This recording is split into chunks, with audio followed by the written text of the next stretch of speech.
Ahí está. Bueno, hoy estamos en nuestra quinta clase, o sea que empezamos la mitad de la materia. Hasta ahora hemos estado viendo, ¿sí?, acerca de la teología del Antiguo Testamento, hemos estado centrándonos en la persona de Dios, ¿no? Y hemos visto algunos puntos principales, hemos repasado nuestra Biblia acerca de varios puntos estamos siguiendo, estuvimos viendo la relación de elementos, estuvimos hablando de lo que es el conocimiento de Dios en el Antiguo Testamento, eso que es la comprensión de la revelación, y cómo ya desde el inicio el pueblo de Dios entendía que Dios era el que tomaba, Dios era el que se revelaba y que conocer a Dios era algo importante y que ese conocimiento no era un conocimiento, por así decirlo, de lo que decían otros, más bien se lo conocía de la experiencia, ¿no? Y un poquito sí de lo que hacían otros. Hoy vamos a ver la importancia de los otros, de las otras personas. ¿Por qué? Porque nosotros hemos estado viendo características de Dios, un Dios que es, un Dios que actúa, un Dios que elige, pero hoy nos vamos a centrar en el otro protagonista del Antiguo Testamento, que es el ser humano, el hombre, como solemos decir. Y a veces, para no equivocarnos, no entender el hombre en sentido masculino, hablamos, sí, del ser humano. Entonces, hoy nosotros vamos a ver desde tempranamente cómo realmente el hombre en esta relación con Dios empezó a entender el propósito de Dios al crearlo, el propósito de Dios al llamarlo, el propósito de Dios a llamar una nación para sí. Entonces hoy vamos a estar viendo, como yo había puesto antes y ahora voy a tratar de compartir bien la pantalla, el hombre como criatura de Dios. Y les voy a pedir que antes de proyectar la pantalla, que juntos busquemos, ¿sí?, primeramente un salmo muy, muy conocido, que es el Salmo 8, ¿sí? Así que si lo quieren ir buscando en sus Biblias, yo de paso ya empiezo a compartir el PowerPoint.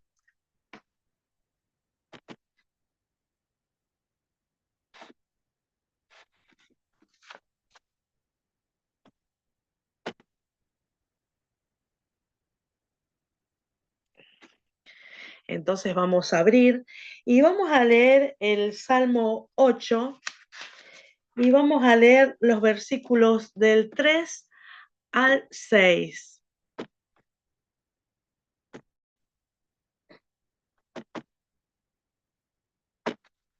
Salmo 8 del 3 al 6.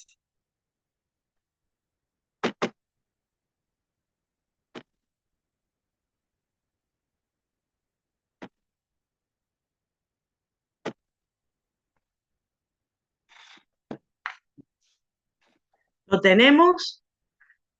¿Alguien que lo quiera leer?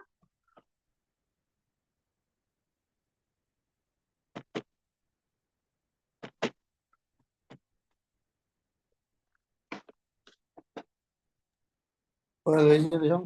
¿Lo puedo leer yo? Sí, por favor. Sí, por Ocho, favor. ¿cómo era? Sí. 8. 8 del 3 al 6. Ah, bueno. Dice la palabra, cuando veo tus cielos, obra de tus dedos, la luna y las estrellas que tú formaste, digo, ¿qué es el hombre para que tengas de él memoria? Y el hijo del hombre para que lo visites. Le has hecho poco menor que los ángeles y lo coronaste de gloria y de honra. Le hiciste señorear sobre las obras de tus manos, todo lo pusiste debajo de sus pies. Fíjense, acá tenemos este salmo tan importante que incluso hay una canción que usa de letra esto, ¿no?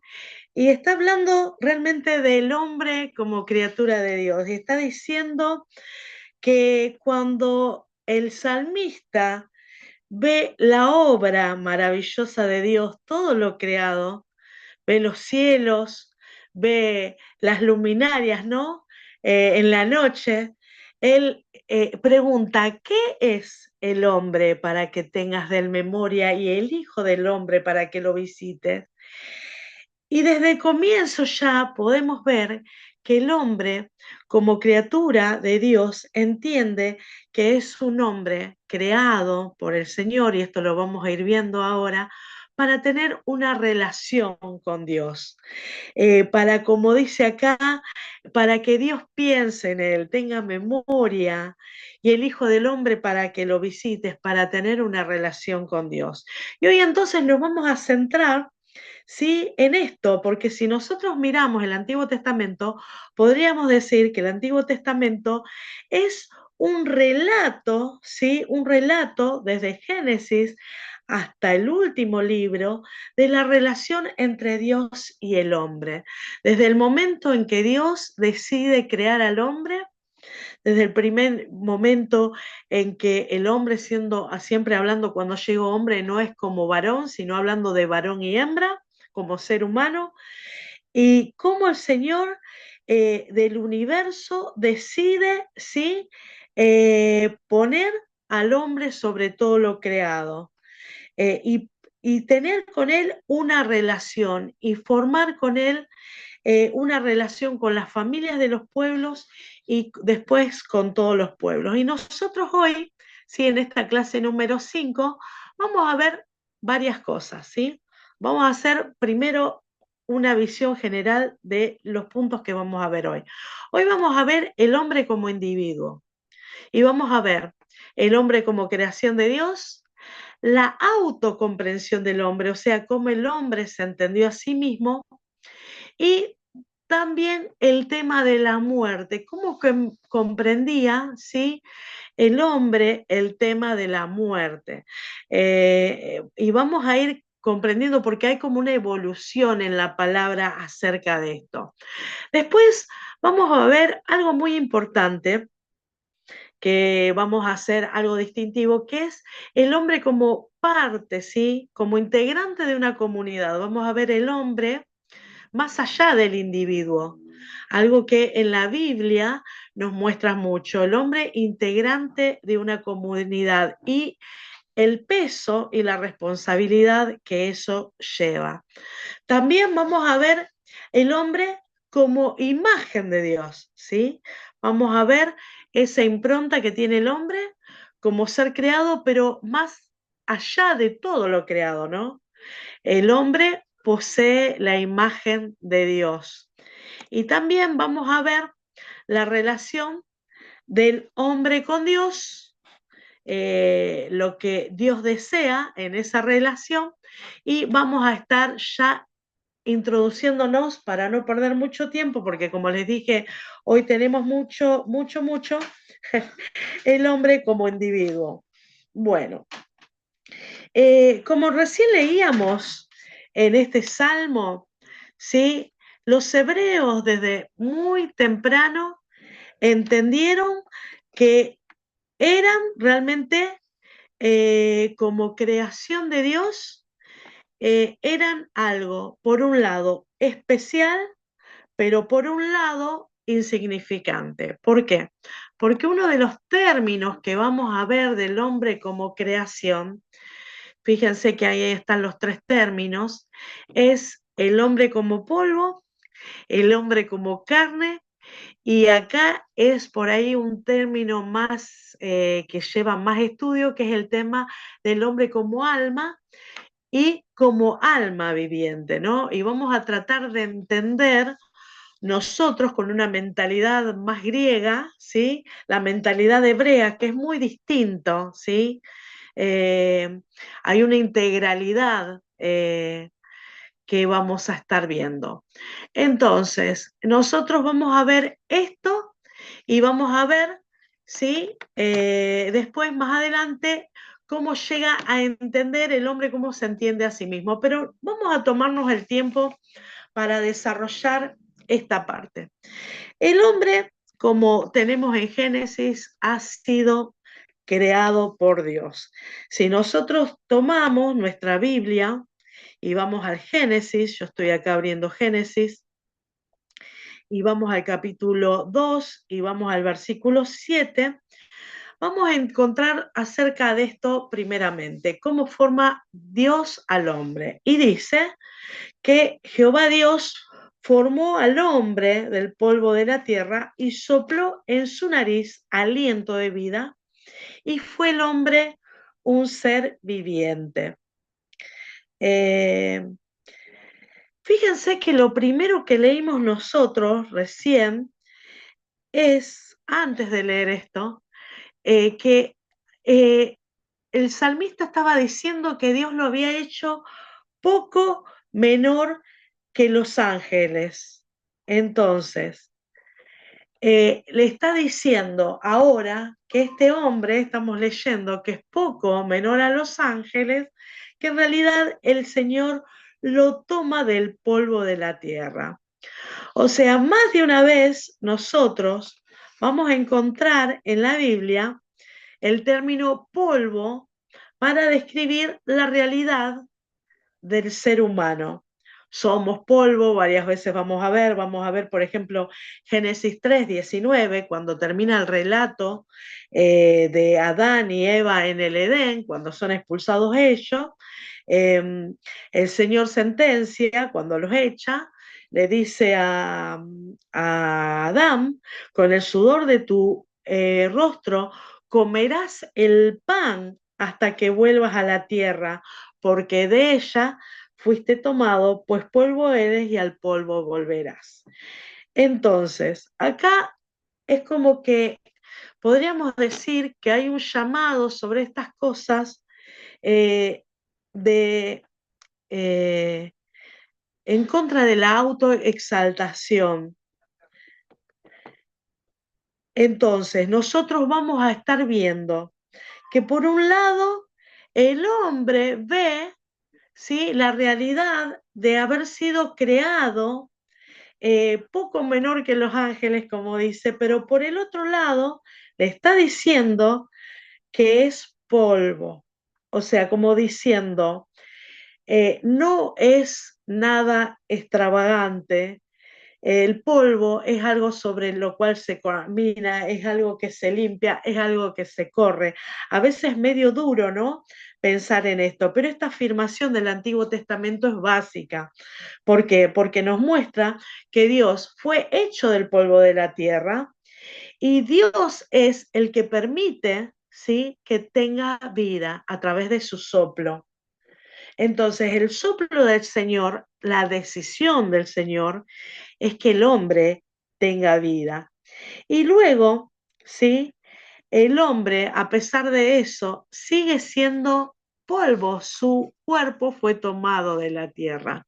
Entonces, al hombre, al ser humano, esta idea, ¿sí?, no quiere decir que la materia de su cuerpo es mala, no. Quiere decir que el hombre, como ser creado, es polvo, pero a la vez es vida por el Espíritu de Dios. Y eso lo vamos a desarrollar en el tercer punto que tenemos acá. Entonces, aunque el hombre fuera polvo, es más que polvo también. Por un lado, no puede entrar en una autoexaltación, pero puede exaltarse ¿en quién? En su creador, porque es su creador, ¿sí?, el Dios viviente, el que sopla en él el aliento de vida, el que anima, ¿sí?, con su espíritu al hombre y le da esa fuerza vital para que su cuerpo, para que su carne, como ahora vamos a ver, pueda moverse. Entonces, además, entonces, de ver el hombre como polvo, vamos a ver, mencionar en el Antiguo Testamento al ser humano como carne. Entonces, realmente va a compartir esto de carne también con los otros seres vivos, ¿no? Pero la carne en el sentido, el cuerpo, la corporalidad se está hablando, ¿no? Es más que la corporalidad de los animales, que uno podría decir comparte, pero en realidad ya desde el comienzo los hebreos entendieron que el hombre era de otra clase, a pesar de ser creado también como los animales, en realidad, y eso lo vamos a desarrollar después, Dios creó al hombre con un propósito diferente que los animales, ¿sí? Y lo vamos a ver, pero lo voy a mencionar ahora porque viene a colación. El hombre tenía un propósito con Dios que era tener la amistad con Dios. Y esa relación del ser no la comparte con ningún otro ser creado, solamente es para el ser humano. Y eso va a implicar mucho en que en él tiene la impronta de la creación. Entonces, nosotros vemos en toda esta teología, ¿sí?, del Antiguo Testamento que el hombre creado ha sido creado como individuo, y este individuo es un hombre, un ser humano, digamos, para no confundirnos, un ser humano como creación de Dios, que es un ser humano polvo proveniente de la tierra, carne en el sentido, sí, de poseer la vida igual que otras criaturas vivientes como los animales, las aves, sí, ser parte de esa materialidad del mundo natural, pero no obstante diferente. ¿Por qué? Porque además el hombre es, como dice en la Biblia, es alma, ¿sí? Es alma y a la vez es un alma viviente. Entonces acá vamos a encontrar dos puntos importantes, ¿sí? El primero es la palabra nefesh, ¿sí? El término hebreo nefesh, que se usa mucho para espíritu, pero también se usa, ¿sí?, para viento, ¿sí? Nefesh se usa así y también se puede traducir muchas veces por garganta, ¿sí? Bueno, en realidad, Nefesh, el hombre es polvo animado, no puede separarse del cuerpo. Los hebreos no entendían, no tenían esa cosmovisión griega que llega a nosotros y está tan arraigado en nosotros, en Occidente, de separar el cuerpo del espíritu. No, el Nefesh va con Perdón, este Cari, polvo. Sí. puede ser que también tiene que ver con la palabra neuma, ¿o No no? acá, no acá. Neuma es el griego en el Nuevo Testamento, pero Nefesh acá tiene otro alcance. Es su equivalente, pero siempre los equivalentes también tienen algún punto de encuentro bueno y también tienen puntos de amplitud. Acá nosotros en el Antiguo Testamento al espíritu nos referimos como Nefesh, pero el espíritu no es solamente Nefesh, sino que también tiene que ver con vida, con animación, pero todo tiene que ver con una decisión de Dios, ¿sí? Y ahí tenemos que tener cuidado. Por eso no conviene muchas veces hablar ahora de neuma, no. Eso lo dejamos para el Nuevo Testamento. Ahora hablamos del término nefesh, que es un término que los eruditos nos dicen que no alcanzamos con el castellano a traducir cabalmente la profundidad del significado de esta palabra. Entonces, así como en su sentido original, yo les dije, puede ser garganta, pero en la Biblia casi no habla de eso, aunque hay todo en la Biblia un tema, ¿no? Con esta, la parte que tiene mucha vitalidad acá, nosotros sabemos, pero eso más lo usaban los otros pueblos semíticos, pueblos eh, contemporáneos a los hebreos de aquel entonces. Nosotros nos vamos a plantar en la palabra nefesh, ¿sí? Como eh, como espíritu, como alma viviente. Entonces, el hombre va a ser alma y alma viviente. Fíjense que hay como una pequeña diferenciación y a la vez una unidad entre alma y alma viviente. Este hombre que es polvo porque ha sido tomado de la tierra y cuando su espíritu, su vida lo abandone, va a volver a la tierra. Mientras vive es alma y es alma viviente. ¿Por qué? Porque como leímos al principio, ¿sí?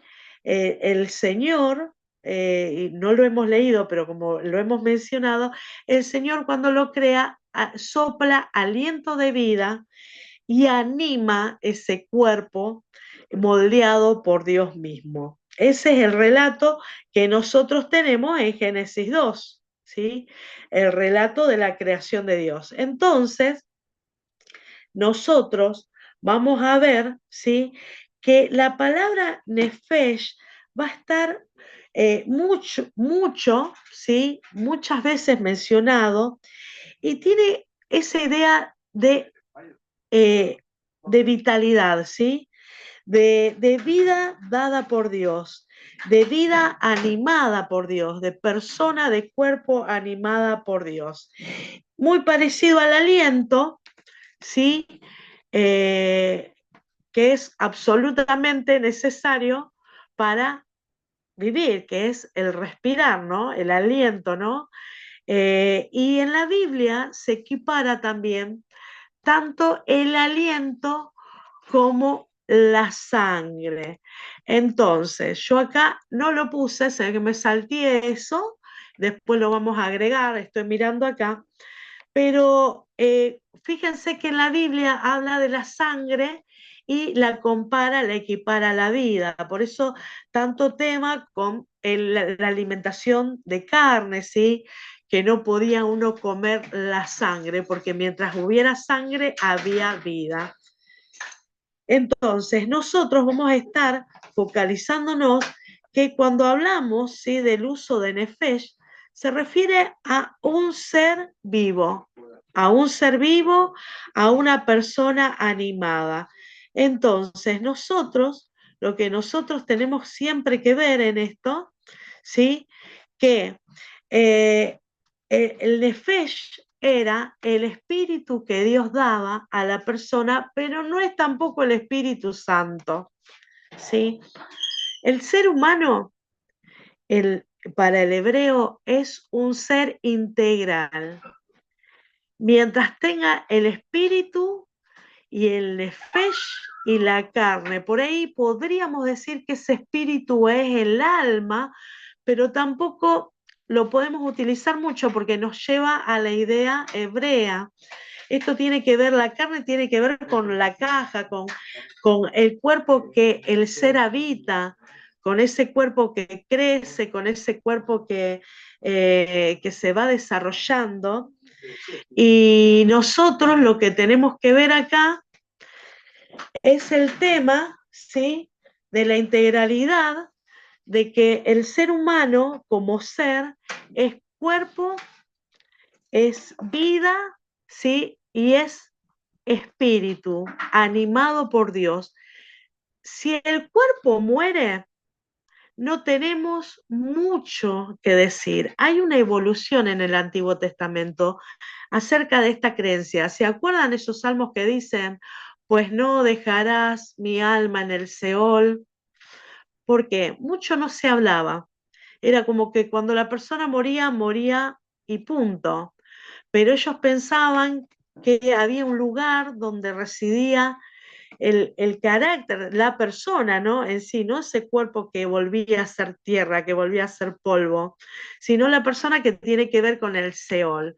No se explica mucho, aunque después, y no lo vamos a ver hoy, este es un tema que no lo vamos a desarrollar hoy, es muy profundo, como se darán cuenta, es muy a veces difícil de transmitirlo, y más si lo escuchamos por primera vez, pero lo importante acá es entender, ¿sí?, que el hombre era carne, era espíritu y era nefesh, era carne, alma y alma viviente.